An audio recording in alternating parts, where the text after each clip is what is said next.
All India radio Madurai வானொலி நிலையம். திருமுறை மலர்கள் 11ஆம் திருமுறை எமது வானொலி களஞ்சிய தொடர்.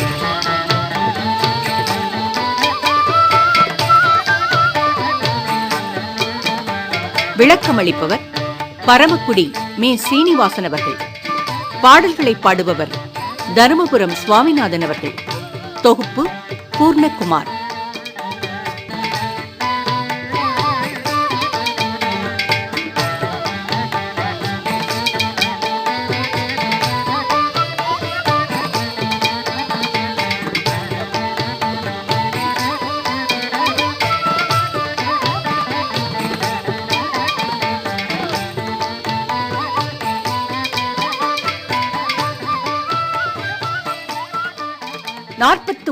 பகுதி. இப்பகுதியில் இடம்பெறுவது நம்பியாண்டார் நம்பிகளின் திருத்தொண்டர் திருவந்தாதி. 11ஆம் திருமுறையிலே நம்பியாண்டார் நம்பிகள் செய்த திருத்தொண்டர் திருவந்தாதி 34வது பணுவல். 11ஆம் திருமுறையிலே 8 அந்தாதி நூல்கள் உள்ளன. அதில் 7வது நூல் திருத்தொண்டர் திருவந்தாதி. தொண்டர்தம் பெருமை சொல்லவும் பெரிதே என்பதற்கிணங்க நம்பியாண்டார் நம்பிகள் திருத்தொண்டர்கள் மேல் பாடியதுதான் இந்த பக்தி பணுவல். திருவாரூர் புற்றிடம் கொண்ட பெருமான் சுந்தரமூர்த்தி சுவாமிகளுக்கு தில்லைவாழ் அந்தணர்தம் அடியார்க்கும் அடியேன் என அடியெடுத்து கொடுக்க பெற்று திருத்தொண்டத் தொகையை முதல் நூலாக கொண்டு பொல்லாப்பிள்ளையாரின் திருவருளினால் அத்தொகை நூலை விரித்து பாடிய பணுவல்தான் திருத்தொண்டர் திருவந்தாதி. திருத்தொண்டத் தொகையும் திருத்தொண்டர் திருவந்தாதி என்னும் இரு நூல்களுமே சேக்கிழார் சுவாமிகள் பெரிய புராணமாம் திருத்தொண்டர் புராணம் பாடிட காரணமாக அமைந்தது. திருத்தொண்டத் தொகையில் 11 பாடல்களை தம்பிரான் தோழர் பாடியருளினார். இதனை மனத்திருத்திய நம்பியாண்டார் நம்பிகள் ஆரூரன் ஆரூரில் அம்மானுக்கு ஆளே என வரும் திருத்தொண்டத் தொகையின் இறுதி அடிகளால் தம் அந்தாதியில் 11 இடங்களில் சுந்தரின் வரலாற்றை குறிப்பிட்டிருக்கிறார்கள். சேக்கிழார் பெருமான் சுந்தரமூர்த்தி சுவாமிகளின் திருத்தொண்டத் தொகையில் உள்ள 11 திருப்பாடல்களில் உள்ள தொடக்க சீர்களை சர்க்கமாக்கியதோடு முதலில் திருமலை சருக்கம், முடிவில் வெள்ளானை சருக்கம் என வைத்து மொத்தம் 13 சர்க்கங்களை 2 காண்டங்களிலே அமைத்தார். திருத்தொண்டத் தொகை தந்தருடைய நம்பி ஆரூர் அருகே தாம் பாடும் காப்பியத்தின் தன்னேரில்லா தலைவனாய் அமைத்து அவர் கூறிய அடியார்களை இடையிலே விரித்து கூறினார். சுந்தரருக்கு 11 பாடல்கள், திருஞான சம்பந்தர், திருநாவுக்கரசர், சேரமான், கோச்செங்கட் சோழர் ஆகியவர்களுக்கு 2 பாடல்களும், தனி அடியார்கள் இத்துணையார் என்பதை ஒரு பாடலிலும் பாடி பரவியுள்ளார் நம்பிகள். திருத்தொண்டத் தொகையில் கூறப்பெற்றுள்ள பாடல்களின் முதல் குறிப்பை ஒரு பாடலிலும், இவ் அந்தாதியை படிப்பதனால் கிடைக்கும் பயனை ஒரு பாடலிலுமாக கட்டளை கலித்துறையில் அந்தாதி அமைப்பில் 81 பாடல்களை கொண்டு இந்த பணுவலை நம்பிகள் செய்தொருளினார்கள். நூல் பொல்லாப்பிள்ளையாரை போற்றி வணங்கி துவங்குகிறது. காவிரியின் வடகரையில் உள்ள திருநாரையூர் கோவிலில் எழுந்தருளியிருக்கும் துளை கொண்ட தும்பிக்கை உள்ள பொல்லாப்பிள்ளையார் 63 நாயன்மார்களின் ஊரும் நாடும் குலமும் செயல்களையும் கூறிட அந்த திருத்தொண்டத் தொகையின் வகையை பெருகும் திருத்தொண்டர் திருவந்தாதியினை சொன்ன மறையவர் குல நம்பியாண்டார் நம்பிகளுக்கு உரைத்த பிள்ளையார் திருவடிகளே நமக்கு துணையாகும் என்கிறார். சோழ நாட்டில் காவிரியாற்றின் வடகரை தலம் திருநாரையூர். இது சிதம்பரம் காட்டுமன்னார் கோவில் சாலையில் அமைந்துள்ளது என்பதை முன்னமே கூறினோம். இத்திருக்கோவிலில் உள்ள பொல்லாப்பிள்ளையார் அருளை கொண்டுதான் நம்பிகள் தில்லையில் சேமித்து வைத்திருந்த தேவார திருமுறைகளை உலகுக்கு வெளிப்படுத்தினார். ஒளிகொண்டு செதுக்காமல் தானே தோன்றியவர் ஆதலால் பொல்லாப்பிள்ளையார் என பெற்றார். எனவே நம்பிகள் அந்த பிள்ளையார் மீது திருவிரட்டை மணிமாலை பாடியருளி அவரை மகிழ்ந்து போற்றினார். இறைவனை நாம் வணங்கி தொடங்க வேண்டும் என்ற நோக்கத்தில் இந்த நூலிலும் அந்த பிள்ளையாரையே வணங்குகிறார் நம்பிகள். என்னை நினைந்து அடிமை கொண்டவன் என்பது நம்பிகள் வாக்கு. அவரே நாயன்மார்கள் பற்றி தமக்கு உரைத்தவர் என்கிறார். அதனால்தான் தொகையில் அடியவர் பேரை மட்டும் கூறிட இந்நூலில் ஊரும் பேரும் விரித்து கூற அவரால் முடிந்தது. நம்பிகள் விநாயகரை போற்றி வணங்கி தொடங்குகிற நூலின் முதல் பாடல் இப்பாடல். பொன்னி வடகரை சேர்நாரையூரில் புழைக்கை முக. பொன்னி வடகரை சேர்நாரையூரில் புழைக்கை முக. மன்னன் 63 பதிதேம் மரபு செயல். மன்னன் 63 பதிதேம் மரபு செயல். பன்ன அத்துண்ட தொகை வகை பல்கும் அந்தாதி தன்னை. பன்ன அத்துண்ட தொகை வகை பல்கும் அந்தாதி தன்னை. சொன்ன மறைக்குல நம்பி பொற்பாத துணை துணையே. சொன்ன மறைக்குல நம்பி பொற்பாத துணை துணையே.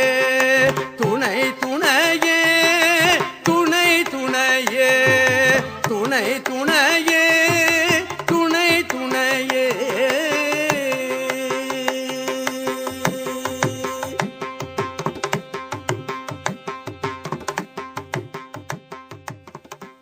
அடியார்களை தில்லைவாழ் அந்தணர்தம் அடியார்க்கும் அடியேன் என்று தொடங்கி பாடுமாறு ஆரூர் பெருமான் அடியெடுத்து கொடுத்தார். சிறப்பித்து கூறப்படுகிற தில்லை திருப்பதியில் வாழும் செழு மறையை வல்ல அந்தணர்களைப் போன்று உலகங்கள் மூன்றிலும் எவரும் இல்லர்.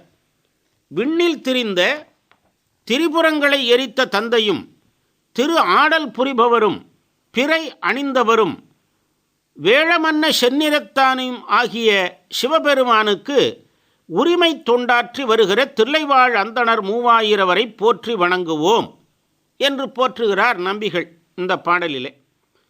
தில்லை எனப்படும் சிதம்பரம் செப்பத்தகுந்த புகழை உடையது. வியாகரபாதர் பூஜித்த தலமாதலால் இது பெரும்பற்ற புலியூர் எனப்படுகிறது. தில்லைவாழ் அந்தணர்கள் பெருமானை பூஜித்து காத்து வருகிறார்கள். ஜெய்மனி முனிவர் வேதபாதஸ்தபம் என்ற நூலை இங்குதான் அருளினார். சேந்தனார் பல்லாண்டு பாடி தேரை ஓடச் செய்த தலம். மணிவாசகரும் திருவாசகம் திருக்கோவையார் பாடி முக்தி பெற்ற தலம். வியாகரபாதர், பதஞ்சலி, உபமன்யு, வியாசர், சுகர், திருநீலகண்டர், திருநாளைப்போவார், கூற்றுவநாயனார், கணம்புல்லர், சந்தானாச்சாரியார்கள் முக்தி பெற்ற தலம். எல்லா கோவில்களிலும் உள்ள சிவக்கலைகள் அனைத்தும் இங்குள்ள மூலஸ்தான லிங்கத்திலே ஒடுங்குவதாக ஐதீகம். விராட் புருஷனின் ஹிருதயஸ்தானம். ஆகாயத்தலமாக விளங்கும் இத்தலம் தக்ஷிணமேரு எனப்படுகிறது. எனவேதான் இத்தலத்தை செப்பத்தகு புகழ் தில்லைப்பதி என்கிறார். ஒரு சமயம் பிரம்மா அந்தர்வேதியில் ஒரு வேள்வி செய்தார். அதற்கு தில்லைவாழ் அந்தணர் 3000 சென்று கலந்து கொண்டார்கள். இந்த 3000 பிரம்மன் வைஸ்வதேவம் எனப்படும் போஜனம் ஏற்குமாறு பிரம்மா கூற, தாங்கள் நடராஜ பெருமான் தரிசனம் செய்யாமல் உணவு உண்ணோம் என்றார்கள். அப்போது அங்கு ஒரு ஜோதி எழுந்தது. அதை வேள்வி செய்த இடத்தில் உள்ள சந்தனம், பால், தேன் எடுத்து அபிஷேகித்து அக்னியை அழைக்க அதில் ஸ்ரீ ரத்னசபாபதி மூர்த்தி இருந்ததைக் கண்டு தில்லைவாழந்தனர்கள் பூஜித்து போஜனம் செய்தார்கள். பின் ஸ்ரீ ரத்னசபாபதியுடன் சிதம்பரம் வடக்கு வீதிக்கு வந்தார்கள். உடனே ஹிரண்யவர்ம சக்கரவர்த்தி எண்ணி பார்க்க ஒருவர் குறைந்தார். 999 பேர் தான் இருந்தார், ஒருத்தரை காணோம். அப்போது இறைவர் வாக்காக அசரீரி தோன்றி, நான் என் ஸ்தானத்தில் அமர்ந்தேன், மற்ற 2999 பேரும் உள்ளனர், அவர்களுள் யானும் ஒன்று என ஒலித்தது. எல்லோரும் நமஸ்கரித்து தில்லையில் வசிக்கத் தொடங்கினார்கள். அன்று முதல் ரத்னசபாபதிக்கு பால், தேன், சந்தனம் அபிஷேகம் செய்யப்படுகிறது. தில்லைவாழ் அந்தணர்கள் வந்த 3000 ரதங்களும் தூணில் பொறிக்கப்பட்டமையை இன்னும் நாம் நிருத்த சபையில் பார்க்கலாம். எனவே நம்பிகள் தில்லைவாழ் அந்தணர்களை பிறையணிந்த துப்பர்க்கு உரிமை தொழில் புரிவோர் என்று கூறுகிறார். அவர் பெருமை கூறும் பாடல் இது. தில்லை வாழ் அந்தணர்தம் அடியார்க்கும் அடியேன் ததன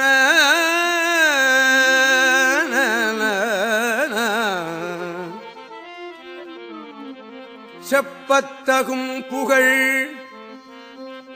தில்லைப்பதியில் செழுமறையோ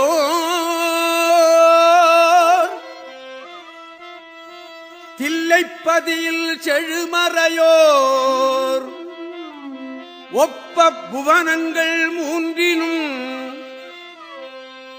உம்பரில் ஊரரித்த அப்பற்கு அமுதத் திருநடற்கு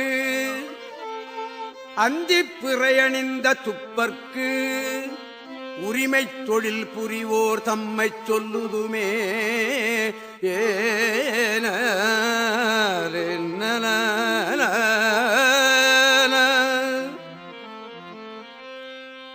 தில்லைப்பதியில் செழுமறையோர் அந்திப் பிறையணிந்த துப்பர்க்கு உரிமை தொழில் புரிவோர் தம்மை சொல்லுதுமே.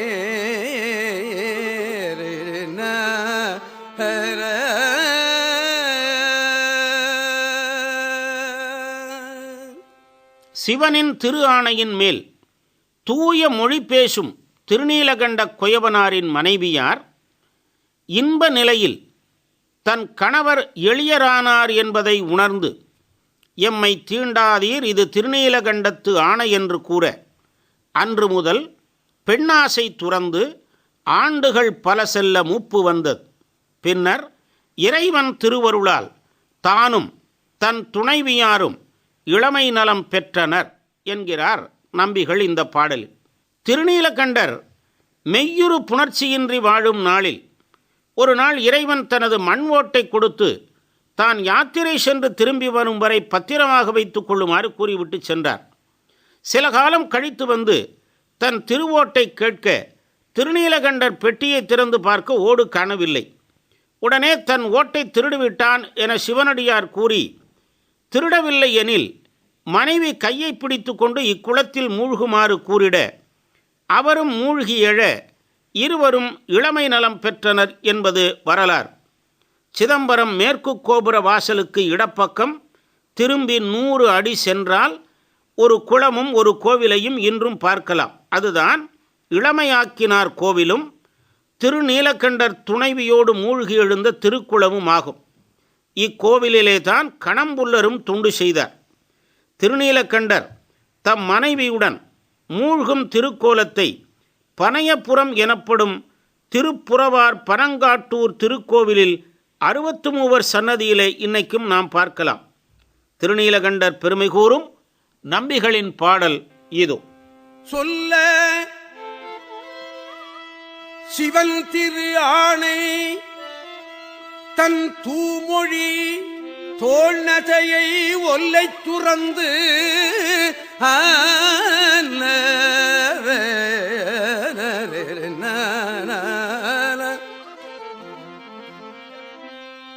தன் தூமொழி தோழ்நதையை ஒல்லை துறந்து உரு முத்ததற்பில் உமைகோன் அருளால்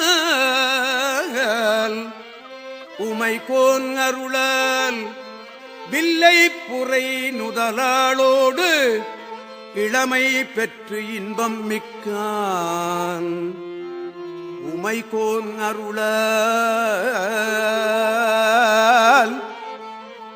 வில்லை புரை நுதலாளோடு இளமை பெற்று இன்பம் மிக்கான் தில்லை திருநீலகண்ட குயவனாம் செய்தவனே.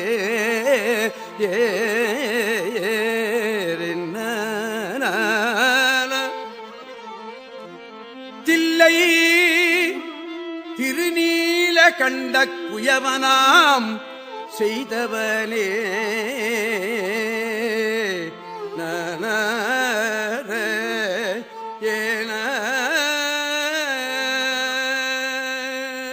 இளையான்குடி மாறநாயனார்.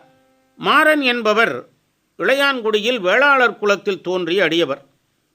ஒரு நாள் மழை பெய்யும் இரவில் மாதவராய் தம் இல்லம் வந்து இன்னமுது வேண்டிய அவரை இல்லிலே இருக்கச் செய்து தன் மனையாளுடன் புறம் போந்து காலை வயலில் விளைவிக்கச் செய்த நெல் மணிகளை கொணர்ந்து இல்லம் புகுந்து கழுவி வீட்டின் மேல் உள்ள கழிகளை அறுத்து தீ உண்டாக்கி வறுத்து சூடாக்கி இன்னமுதாக்கி முனிவரை அழைக்கும் காலை இறைவன் மங்கை பங்கனாக காட்சி நல்கி ஆட்கொண்டார் என்று நம்பிகள் இளையான்குடி மாறநாயனாரை புகழ்கிறார்.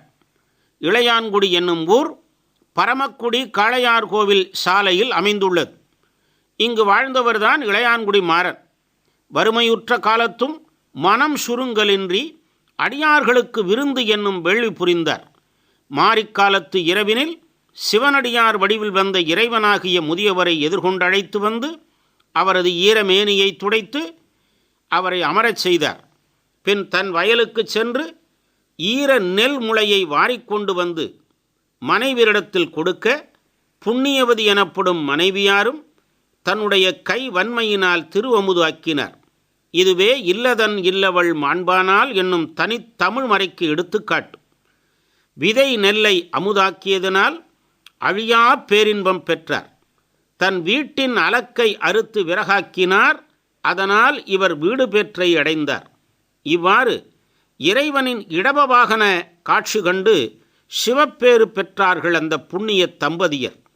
ஆவணி மாதத்து மக நாளில் இளையான்குடி என்ற அந்த ஊரில் இன்றும் இந்த விழா மிக சிறப்பாக கொண்டாடப்படுகிறது. அங்கே உள்ள அருள்மிகு ராஜேந்திர சோழீஸ்வர் ஆலயத்தில் இவருக்கு தனி சன்னதி உள்ளது. அத்தகைய இனிய வரலாற்றை கூறுகிற பாடல் இது.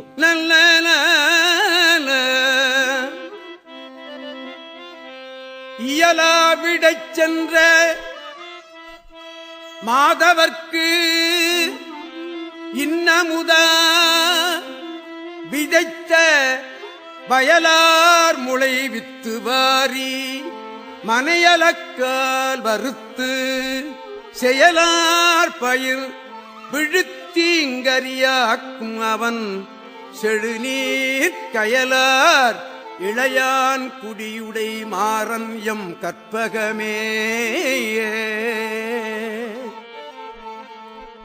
இளையான் குடியுடை மாறன் என்னும் இளையான் குடியுடை மாறன் எம் கற்பகமே. இயலாவிடச் சென்ற மாதவர்க்கு இன்னமுத விதைத்த வயலார் முளைவித்து வாரி மனையலக்கால் வறுத்து செயலார் பயிர் விழுத்தீங்கரியாக்கும் அவன் செழுநீர் கயலார் இளையான் குடியுடை மாறன் எம் கற்பகமே.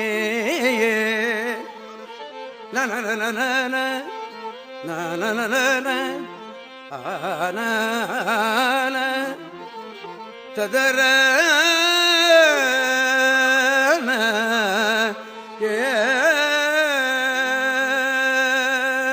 மெய்ப்பொருள் நாயனார் சேதி நன்னாட்டு அரசர், சிறந்த சிவனடியார், கற்றுத்துறை போகிய வித்தகர் போல் வேடம் கொண்டவனை அவ்வேடப் பொலிவால் உண்மை என்று எண்ணியவர்.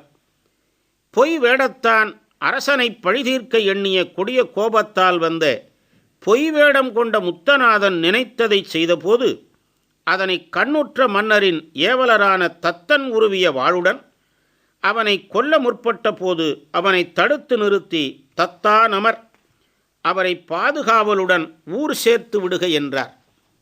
இப்படி நம்பிகள் மெய்ப்பொருள் நாயனாரை போற்றுகிறார். இவர் வாழ்ந்த பகுதி திருக்கோவலூர். இது திருவண்ணாமலையிலிருந்து 35 கல் தொலைவில் உள்ளது. வீரட்டேஸ்வரர் இங்கு அருளாட்சி செய்கிறார். அந்தகாசுரனை சிவபெருமான் அழித்த தலம் ஆகையினால் இது வீரட்டேஸ்வரம் எனப்படும். அப்பரும் சம்பந்தரும் இங்கு தேவாரம் பாடியருளினார்கள்.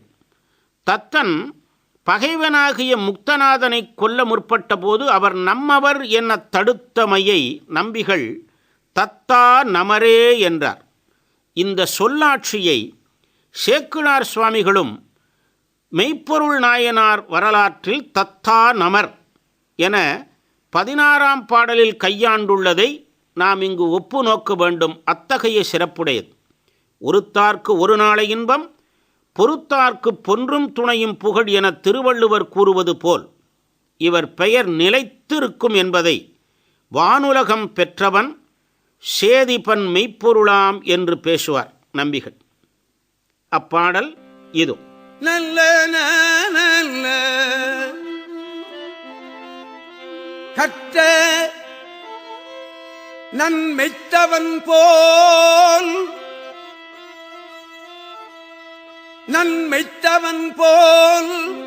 ஒரு பொய்த்தவன் தாய்சினத்தால் ஒரு பொய்த்தவன் நன்மெய்த்தவன் போல் தாய்சினத்தால் செற்றவன் தன்னை அவனை சிறப்புகளும் திருவாய் மற்று அவன் தத்தான் அமரே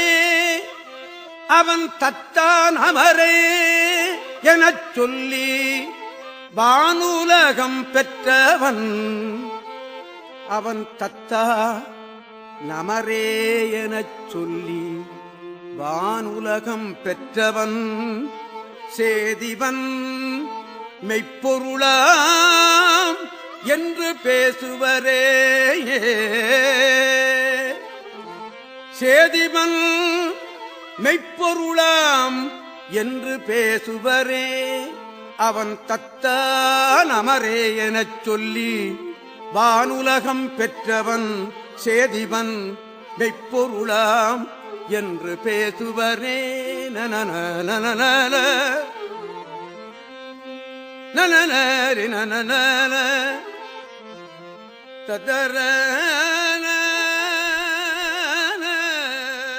இனி சுந்தரரை போற்றுகிற ஒரு பாடல். இறைவனின் அணுகத் தொண்டராக விளங்கிய சுந்தரர் அனித்திதை, கமலினி ஆகியோர் மீது விருப்பம் கொண்டமை காரணமாக திருநாவலூர் சடையனார் இசைஞானியாருக்கு மகனாக அவதரித்தார். நரசிங்க முனையரையரின் வளர்ப்பு மகனாகி வளர்ந்தார். உரிய வயதில் புத்தூர் சடங்கவி சிவாச்சாரியார் மகளை மணம் பேசினார்கள். புத்தூரில் மணவிழா. மணவேள்விக்கு முன் அமர்ந்த நம்பியாரூரர் முன்னே ஒரு முதிய அந்தணர் வழக்கு பேச முன்வந்தார். இச்சுந்தரன் எனக்கு அடிமை என வழக்குரைத்து ஓலையை காட்டிட சுந்தரர் வேதியரை துரத்தி சென்று ஓலையை பிடுங்கி கிழித்து நெருப்பிலிட்டார். இந்த வன் செயல்களையே தமக்கு ஆதாரமானவை என கூறினார் கிழவேதியர். திருவெண்ணைநல்லூர் சபையுள் கிழவேதியர் மூல ஓலையை காட்டி வழக்கை நிலைநாட்டினார். நடுவர்களும் சுந்தரர் வேதியருக்கு அடிமை என தீர்ப்பு வழங்கினார்கள். சுந்தரரை திருவெண்ணைநல்லூருக்கு அழைத்து சென்று அங்கு உள்ள ஆலயத்தில் கிழவேதியராகிய சிவபெருமான் தன்னுடைய உருவை கறந்தார். தன் நிலை உணர்ந்த சுந்தரர் இறைவனை போற்றி அழுதார். அப்போது சுந்தரத் தமிழால் எம்மை பாடுக என இறைவன் கூறிட பித்தா என அடியெடுத்து கொடுக்க அவரும் பித்தா பிறைசூடி என்று பாடினர். இந்த வரலாற்றை திருநள்ளாற்று பதிகத்தில் சுந்தரரே எடுத்துச் சொல்லுவார். வெண்ணெய்நல்லூரில் அற்புதப் பழ ஆவணம் காட்டி அடியனா என்னை ஆளது கொண்ட நற்பதத்தை என்று கூறுவார் சுந்தரமூர்த்தி சுவாமிகள். இந்த நிகழ்ச்சியை நம்பிகள் இவ்வாறு எடுத்துரைக்கிறார் இந்த திருத்தொண்டர் திருவந்தாதியிலே. திருமாலும் நான்முகனும் தேடிய போது சோதி பெரும்பழம்பாய் நின்ற பிரான் தமிழில் எழுதப்பட்ட ஒரு ஆவண ஓலையை காட்டி நீயும் நின் குடியும் எமக்கு அடிமையாயிருந்து ஆட்செய்திடல் வேண்டும் என்று தேனொழுகும் மலர் மாலை சூடி ஆரூரன் முன்னின்றார். சுந்தரின் இயற்பெயர் நம்பியாரூரர். திருமாலும் நான்முகனும் ஆணவப்பட்டமையினால் இறைவனை அறியாது போயினார்கள். ஆனால் அந்த இறைவன் தன் எதிரில் வந்து நின்றும் அறியாது போயினேனே என கூறுவதற்காக அடிமுடி தேடிய வரலாற்றை கூறினார் நம்பிகள். இவ்வாறு கூறும் நம்பிகளின் சுந்தரர் பற்றிய அருட்பாடல் இது. சுந்தரமூர்த்தி நாயனார் அடியார்க்கும் அடியேன் தொழுதும் வணங்கியும் மாலயன் தேடரும் சோதி சென்று மாலயன் தேடரும் சோதி சென்று ஆங்கு எழுதும் தமிழ் பட ஆவணம் காட்டி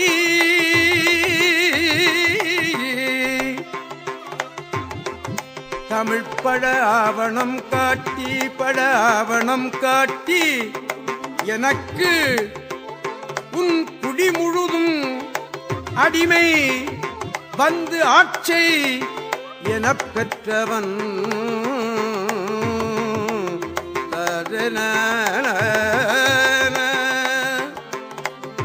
பழையாவணம் காட்டி எனக்கு உன் குடி முழுதும் அடிமை வந்து ஆட்சை எனப் பெற்றவன் முரல் தேன் ஒழுகும் மலரின் நற்றாள் எம்பிரான் நம்பியாரூரனே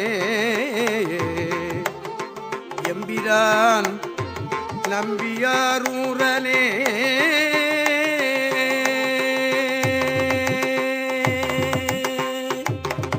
திருமுறை மலர்கள் 11ஆம் திருமுறையின் 43ஆம் பகுதி கேட்டோம்.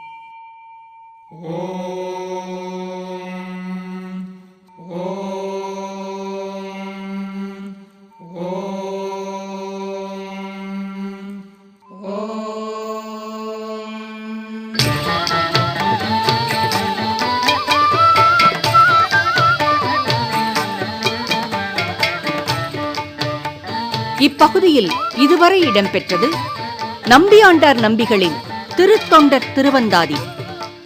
விளக்கமளித்தவர் பரமக்குடி மீ. சீனிவாசன் அவர்கள்.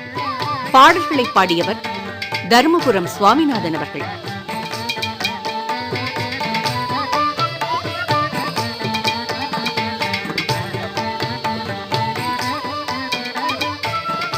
தொகுப்பு பூர்ணகுமார்.